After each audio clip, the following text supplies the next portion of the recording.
కేవలం సప్తధాతువులతో చర్మము, రక్తము, మాంసము, కొవ్వు, అస్థి, శుక్ల, మేధ అనబడేటటువంటి 7 పదార్థములతో చేయబడినటువంటి మాంసపిండాన్ని మాత్రమే తన కడుపులో తయారు చేయడం కాదు. జీవుడు అందులో ప్రవేశించడానికి, గత జన్మలలో చేసుకున్నటువంటి పాపాన్ని పోగొట్టుకోవడానికి, కొత్తగా పుణ్యకర్మ ఆచరించడానికి, లేదా విశేషమైనటువంటి పుణ్యకర్మని ఏ విధమైనటువంటి ప్రతిఫలాపేక్ష లేకుండా శాస్త్రాన్ని ప్రమాణంగా ఆచరించి, అలా ఆచరించినటువంటి కారణం చేత పొందినటువంటి చిత్తశుద్ధి వలన పాత్రతను పొంది, పాత్రత వలన జ్ఞానమును పొంది, జ్ఞానము వలన ఇక మళ్ళీ పుట్టవలసిన అవసరం లేని పునరావృత్తి రహిత శాశ్వత శివ సాయుధ్య స్థితిని ఒక జీవుడు శరీరం ఉంటే తప్ప పొందడం సాధ్యం కాని స్థితిలో అనుగ్రహించిన అది అమ్మ వల్లే. అమ్మ కడుపు కేవలం మాంసపిండం తయారు కావడానికి మాత్రమే కాదు.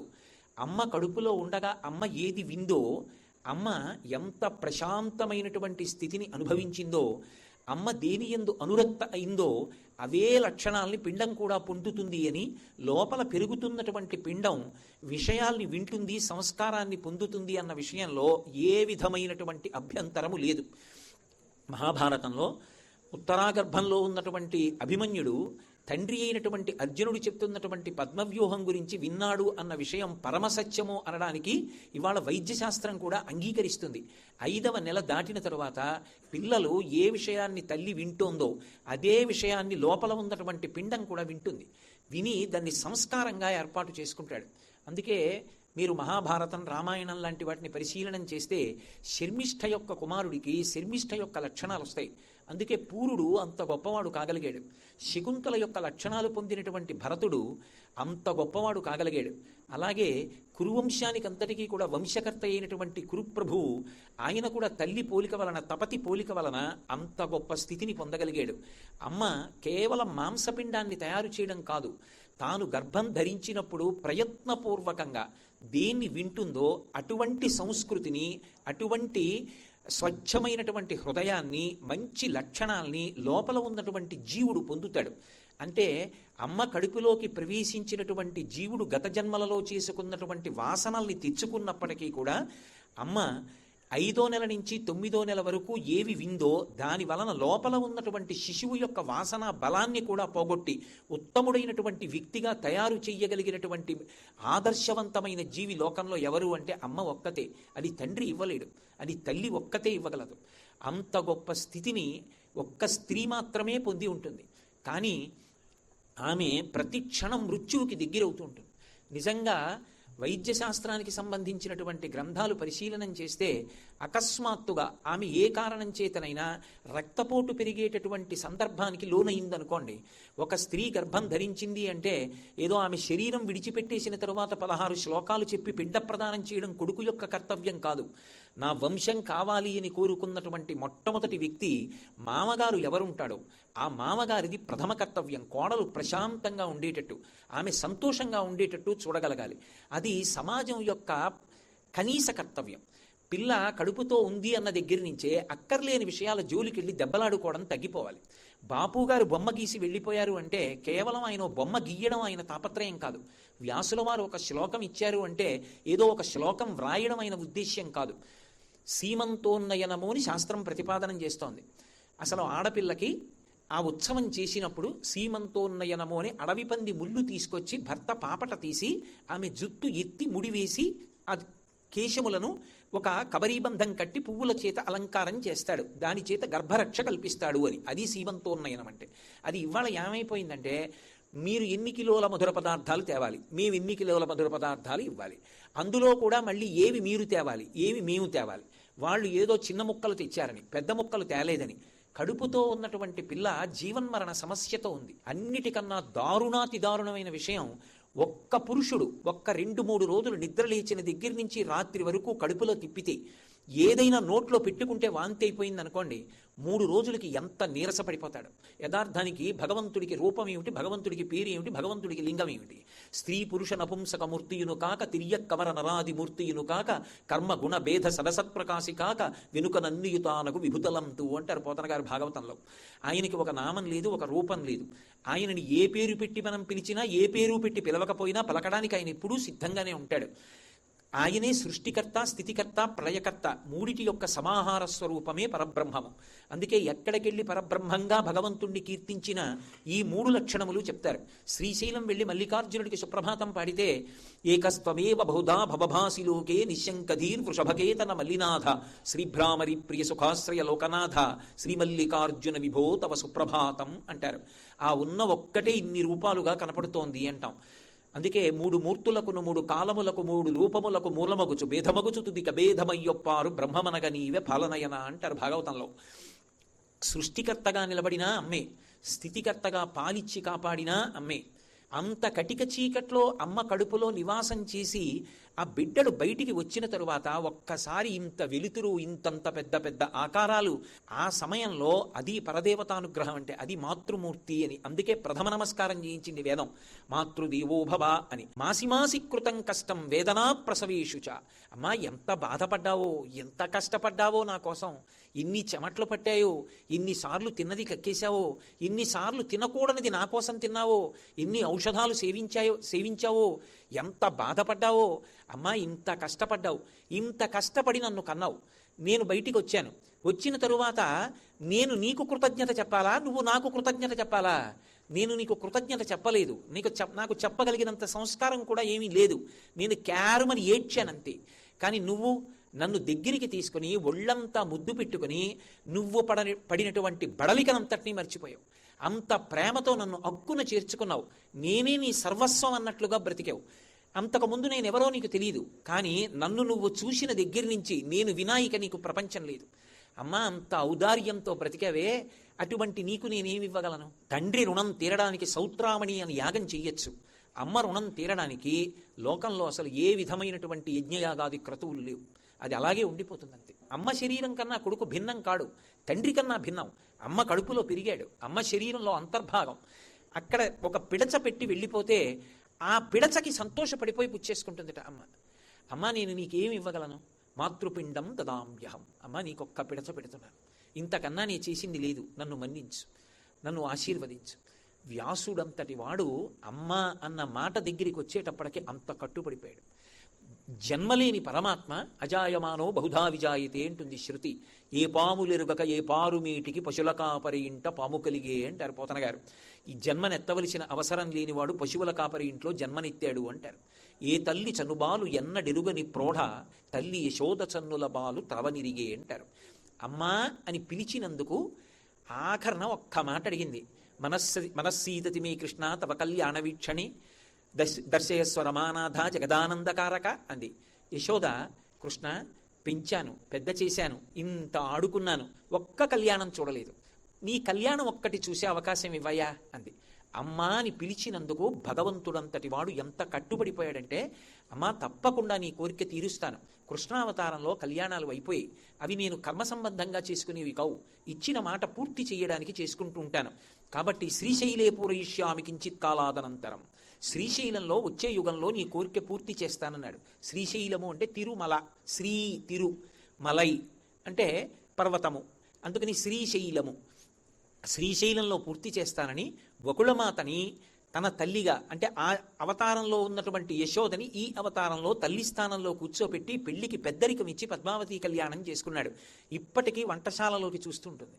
అమ్మ పెట్టిన అన్నం తిన్నవాడు, అమ్మ వడ్డించిన అన్నం తిన్నవాడు జీవితంలో పరమ అదృష్టవంతుడు. ఎవరు పరమ దురదృష్టవంతుడు అంటే అమ్మ చేతి అన్నం తినేటటువంటి అదృష్టం లేనివాడు. అందుకేట ఒక్క అమ్మ అన్న 2 అక్షరాలతో ఉన్న ప్రాణిని తీసేయాలంటే లోకాలకి తల్లి అయిన జగదంబ కూడా భయపడుతుందట. వాడికి 80 ఏళ్ళు రానివ్వండి, అమ్మ అన్న వ్యక్తిని తీసేస్తే వాడు పడే క్షోభ ఆవిడికి తెలుసు. అమ్మని తీసేసినప్పుడు వాడు నా వంక తిరిగి అమ్మని ఎందుకు తీశావని అడిగితే ఏం చెప్పను అని 3 అమ్మలనిచ్చి ఒక అమ్మని పుచ్చుకుంటుంది. కొడుకు ఉండగా తల్లి వెళ్ళిపోవాలది న్యాయం. కాబట్టి 3 అమ్మల్ని చూపించి వెళుతుంది. ఒకటి గోమాత, ఇదిగోరా నీకు అమ్మ స్థానంలో అమ్మనిస్తున్నాను, నేను లేనని ఆవిడ లేదని బెంగపెట్టుకోకు, అమ్మకి బదులు ఆవిడికి ప్రదక్షిణం చెయ్యి, అమ్మ పెట్టిన అన్నంతో సమానం ఆవు పాలు తాగు, అమ్మకి నువ్వు దగ్గర కూర్చుని అమ్మ ఇది తిను అని ఓ బొబ్బట్టు తుంచి ఓ ముక్క అమ్మ నోట్లో పెట్టలేదని బెంగపెట్టుకోకు, ఒక్క అరటిపండు ఒలిచి ఆవు నోట్లో పెట్టు, ఇంత గ్రాసం ఆవు నోటికి అందించు చాలు, నువ్వు అమ్మని సేవించినట్టే. 2, ఆవు ఎక్కడో ఉంటుందమ్మా, నాకు అన్ని వేళలా కనపడదు కదా అంటావేమో, భూమాతగా ఇచ్చింది. భూమాత ఎక్కడ నిలబడితే అమ్మలేదు. 3 లోకమాత పరదేవతగా అన్ని చోట్ల ఉండి ప్రకృతి స్వరూపిణి అయి ఆ తల్లి అన్ని చోట్ల ఉండి 3 అమ్మల్ని చూపించి తప్ప అసలు ఒక అమ్మని తీయలేదు ఆవిడ. భగవంతుడు కూడా ఎక్కడ భయపడ్డాడంటే అమ్మ అన్న మాటని దూరం చేయడానికి అంత భయపడ్డాడు. అందుకే ఒకవేళ ఏదో ప్రారబ్ధవశాత్ పుట్టగానే తల్లి వెళ్ళిపోతే బిడ్డడికి పాలిచ్చేవాళ్ళు ఉండరేమోనని గోమాత రూపంలో పరదేవతయే తిరిగి పాలిస్తూ ఉంటుంది. నేను ఒక యథార్థమైన సంఘటన చూశాను. నేను ఒకప్పుడు ఒంట్లో బాగుండక జ్వరం వచ్చి డాక్టర్ గారి దగ్గరికి వెళ్ళాను. ఎవరో ముఖ్యులైన వారిని చూస్తున్నారండి, ఆయన రాగానే మిమ్మల్ని పంపించేస్తాం, ఏమనుకోకుండా ఒక్కసారి కూర్చోండి అన్నారు. సరే కూర్చున్నాను. పాపం నాకన్నా ముందు 30 మంది కూర్చుని ఉన్నారు. అందులో ఒక ఆవిడ కూర్చుని ఇలా ఇప్పుడు నేను శాలువా కప్పుకున్నట్టే ఆవిడ ఊహు అని ఉడుకుతూ ఓ శాలువా కప్పు కూర్చుని ఉన్నారు. పక్కన ఇంకొక ఆవిడ కూర్చుంది. లోపల నుంచి ఎవరో ఒక ఆయన చాలా డాబుగా ఉన్నాడు, బయటికి వచ్చాడు. ఆయన్ని దిగబెట్టడానికి డాక్టర్ గారు కూడా బయటకు వచ్చారు. అక్కడ వరకు వెళ్ళారు, ఆయన్ని దిగబెట్టేశారు. ఆయన కారు ఎక్కేశాడు, వెళ్ళిపోయాడు. డాక్టర్ గారు రూమ్లోకి వెళ్ళిపోయారు. ఏదో నా మీద ఉన్న అభిమానం కొద్దీ నన్ను పిలిచారు. నేను లోపలికి వెళ్ళబోతున్నాను. ఈ పక్కనున్న ఆవిడ శాలువా కప్పుకున్న ఆవిడతో అంటోంది, ఏమమ్మా అన్ని నోములు పట్టావు, అన్ని వ్రతాలు చేశావు, లేక లేక లేక లేక పుట్టాడని సమస్తం ధార పోసి పెంచి పెద్ద చేశావు, ఇవాళ అంత గొప్పవాడు అయ్యాడు, ఎందుకమ్మా? పట్టెడన్న నీకు పెట్టడు, ఎక్కడో ఉంటాడు, గొప్ప ఐశ్వర్యవంతుడు, తగలబెట్టనా సంస్కారం, ఉంటే ఎంత ఊడిపోతే ఎంత, ఇలాంటి కొడుకంది. ఆ శాలువా కప్పుకున్న ఆవిడంది, అంత మాట అనకమ్మా, నా ఆయుర్దాయం కూడా పోసుకొని వాడు బ్రతకాలి. ఇప్పుడు జ్వరం వచ్చి నేను వెళ్ళిపోతే మాత్రం ఏ ఉందమ్మా, భూమికి బరువు తప్ప, వాడు ఉండాలమ్మా అలా అనకమ్మా అంది. ఆ లోపలికి వెళ్ళి తనని చూసి కూడా వెళ్ళిపోయిన వాడు కొడుకు. వాడికి ఏ క్రోధమో, తల్లిని అయ్యో అమ్మా ఏమిలా ఉన్నావు అని అడగలేదు, వెళ్ళిపోయాడు. పక్క ఆవిడ నింద చేసింది, అమ్మంది అలా అనకమ్మా అంది. అమ్మ అమ్మే, అమ్మలా ఆశీర్వదించే వ్యక్తి, అమ్మలా పరివేదన చెందే వ్యక్తి లోకంలో కనపడరు. నేను ఈ విషయం ఎన్నో మాటలు నా ప్రవచనాల్లో చెప్పాను. కానీ నా అదృష్టం ఏమో కానీ ఆ మాట విని చాలామంది తమ తల్లుల్ని వెనక్కి తీసుకొచ్చామని మా ఇంటికి వచ్చి చెప్పారు. నేను గొప్పకి చెప్పట్లేదు ఈ మాట. అమ్మ అంటే అమ్మే, అమ్మ పరివేదనకి మారుపేరు. ఎంత బాధో ఆ బిడ్డల కోసం పరితపించిపోతుంది. అటువంటి అమ్మకి ఏమిచ్చి రుణం తీర్చుకుంటాం? పిచ్చి తల్లి ఆఖరణ అడిగేది ఏమిటంటే, అది కూడా అడుగుతుందో అడగదో, పెట్టకపోయినా ఆశీర్వచనం చేసి వెళ్ళిపోతుందేమో. అమ్మ ఉడికిందో ఉడకలేదో, ఆ కుండలో అన్నం తీసి పిడత చేసి అక్కడ పెడుతున్నాను. ఇన్ని గుణములు కలిగిన దాన్ని. కాకినాడలో ఒకప్పుడు నన్ను ఒక వృద్ధాశ్రమానికి ఆహ్వానించారు. వాళ్ళు నేను సంపూర్ణ రామాయణ ప్రవచనాలు చేసినప్పుడు వృద్ధులు రోజు వచ్చేవారు. కానీ వాళ్ళు నన్ను ఒకసారి ఆశ్రమానికి రమ్మంటే నేను వెళ్ళలేదు, ఏ కారణం చేతనో ఉండిపోయాను చాలా కాలం. ఆ తర్వాత ఒకసారి చూడడానికి వెళ్ళాను. ఒక ఆవిడ పెట్టి సర్దుకుని బయట నిలబడి ఉన్నారు. నన్ను ఆ నిర్వాహకురాలు తీసుకెళ్ళి చూపిస్తున్నారు, ఇదిగోనండి ఈ గది ఈవిడండి, ఫలానా ఆవిడండి, ఫలానా ఆవిడండి అని చూపిస్తున్నారు. ఈవిడ పెట్టి సర్దుకుని ఉన్నారు. ఈవిడ ఎవరండి పెట్టి సర్దుకుని ఉన్నారు అన్నాను. అంటే నిర్వాహకురాలు చెప్పలేదు, ఈవిడే చెప్పారు నాతో. ఆ తల్లి అంది, మా అబ్బాయి నన్ను ఇక్కడి నుంచి తీసుకెళ్ళిపోతున్నాడండి అయ్యా, అందుకని పెట్టి సర్దుకుని నించున్నానండి అన్నారు. ఓహో మంచిదే, పోన్లే పాపం ఇంటికి వెళ్ళిపోతున్నారు ఆవిడ, ఎంతో సంతోషంగా ఉన్నారు అనుకుని నేను వెళ్ళిపోయాను. వెళ్ళిపోయి ఆ వృద్ధాశ్రమం అంతా చూశాను. చూసేసి వెళ్ళిపోతున్నాను. నా 3 రోజులు అన్నం సహించలే నాకు. అందులో నన్ను ఒక పెద్ద గేటు దగ్గరికి తీసుకెళ్ళి అవతల గదిలోకి తీసుకెళ్లారు. ఇది ఏమిటని అడిగాను నేను. వాళ్ళు 30 మంది కలిసి ఉంటారు కదండి, ఇక ఆఖరి ప్రస్థానం, ఇక మళ్ళీ వాళ్ళు గదిలోకి రారు, ఇక అట్నుంచే వెనక గేటు తీసి పంపించేస్తాం రుద్రభూమికి. ఆ స్థితికి చేరిపోతే అక్కడికి తీసుకెళ్లి గేటు వేసేస్తాం. ఎందుకంటే వీళ్ళు బెంగ పెట్టుకుంటారని ఇక వాళ్ళకి చెప్పాం, ఈ గదిలోకి వస్తే ఇంక వెళ్ళిపోయినట్టు లెక్కండి అన్నారు. నాకు ఎవరో కడుపులో చెయ్యి పెట్టి కిలికినట్టయింది. ఇంతమంది ఉండి ఆ గదిలోకి వెళ్ళిపోవడం, ఆ మహాభినిష్క్రమణం, పక్కన బిడ్డలు లేకుండా. అన్నీ చూసి నేను బయటికి వస్తున్నాను, ఈవిడ అలాగే నిలబడింది. అప్పటికి 2 గంటలు అయిపోయింది. ఏమమ్మా మీ అబ్బాయి రాలేదా అన్నాను. నిర్వాహకురాలు నాతో అన్నారు. నేను ఊరుకున్నా ఏమో అనుకుని. సరే నేను బయటికి వెళ్ళిపోతుంటే ఉత్కంఠ కొద్దీ ఆవిడని అడిగా, ఏమిటమ్మా ఎందుకు అలా నించున్నారు ఆవిడ అని. అంటే అయ్యా ఆవిడ ఎంతో కష్టపడి ఎన్ని నోములో ఎన్ని వ్రతాలో పట్టి కొడుకుని కందండి, ఒక్కడే కొడుకు.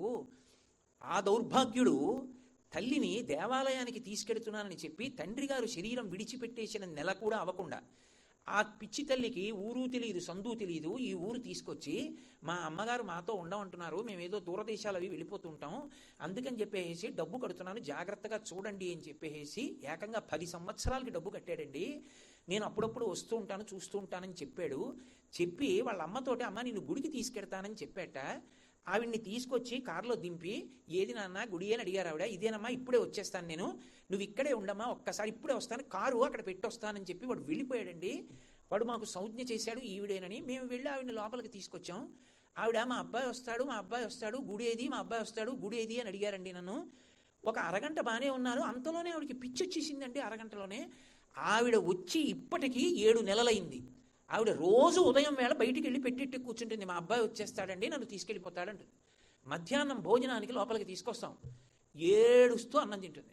సాయంకాలం ఏదో మాత్రేస్తాం, పడుకుంటుంది. మళ్ళీ సాయంకాలం పెట్టట్టుకుని వీధిలో కూర్చుంటుంది. చీకటి పడిపోతుంది, మీ అబ్బాయికి ఇవాళ రావడం కుదరలేటమ్మా, చీకటి పడిపోయింది అంటాం, మళ్ళీ పడుకుంటుంది. మీరు నమ్మండి నమ్మపోండి, పరమ పవిత్రమైన వేదిక మించి చెప్తున్నాను నేను ఈ మాట. నేను అది విని ఇంటికి వచ్చి 3 రోజులు అన్నం తినలేకపోయాను.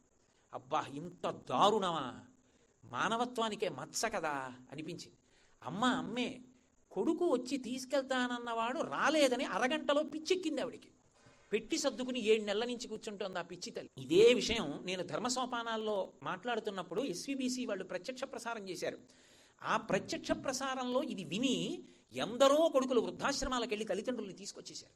వద్దు, మేము ఎలా ఉంటే అలాగే బ్రతుకుతాం తప్ప మా తల్లిదండ్రుల్ని దూరంగా ఉంచుకోండి. అది నా జీవితంలో నాకు ఒక భయంకరమైన విషయాన్ని చూడవలసి వచ్చినా అది చెప్పి ఉపకారం చెయ్యగలిగానేమో అని ఎక్కడో సంతోషం మిగిలిన, ఇప్పటికీ నా జీవితంలో నాకు చాలా భయం. ఏమిటి అంటే, వృద్ధాశ్రమం చూడడానికి రమ్మంటే నాకు ఎంత భయం. అసలు వృద్ధాశ్రమం అవసరం ఏమిటి అన్న ప్రశ్న, సంఘర్షణ బయలుదేరిపోతుంది నాలో.